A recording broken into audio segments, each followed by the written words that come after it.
Kemisk ligevægt.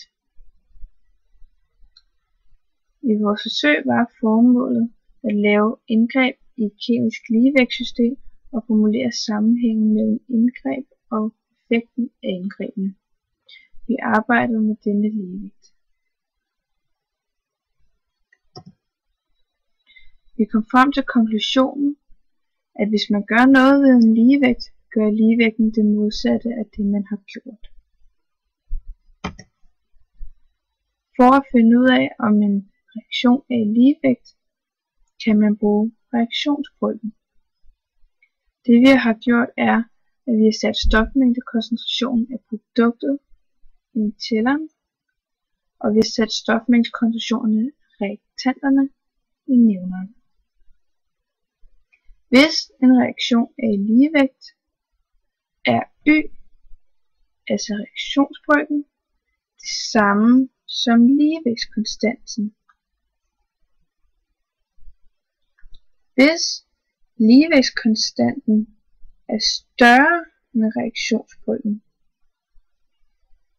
så vil reaktionen forløbe mod højre. Hvis at reaktionsbrøken er større end ligevægtskonstanten, vil reaktionen forløbe mod venstre.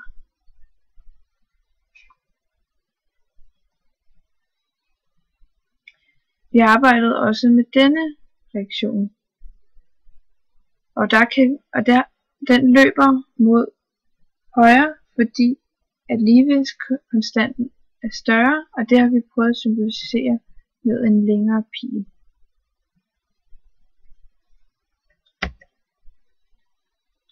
Dette er vores resultater af forsøgene. Her ser vi vores standardopløsning. Denne puttede vi i alle reagensglas til at starte med. Det er en blanding af 0,1 mol per liter kaliumtiocyanat og 0,1 mol per liter jern 3 nitrat. Den har vi ikke rørt ved. I glas nummer 2 tilsatte vi jern 3 nitrat, og som resultat blev den mere rød. I det vi tilsætter mere jern 3 nitrat, rører vi ved ligevægten og gør, at den løber mod reaktantsiden. I reagensglas nummer 3 tilsatte vi kaliumcyanat, hvilket gjorde, at den blev endnu mørkere rød, næsten bordeaux, som også betyder, at den løber mod reaktantsiden. Fordi at vi har rodet med produktsiden. I reagensglas nummer 3, der har vi tilsat ascorbinsyre, og den er blevet farveløs.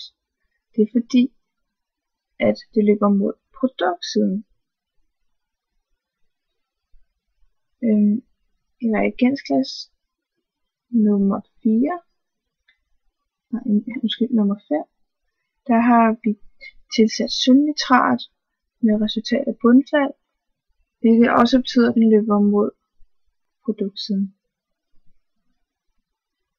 Reagensglas nummer 6 har vi ikke gjort noget ud af at udsætte det for varme, som har gjort, at den er blevet lysere i farven, hvilket symboliserer, at den løber mod produktsiden.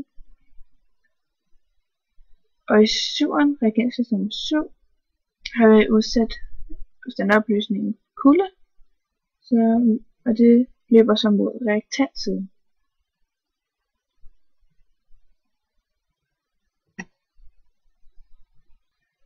Denne reaktion er heller ikke i ligevægt, da ligevægtskonstanten ikke er det samme som reaktionsbrøken.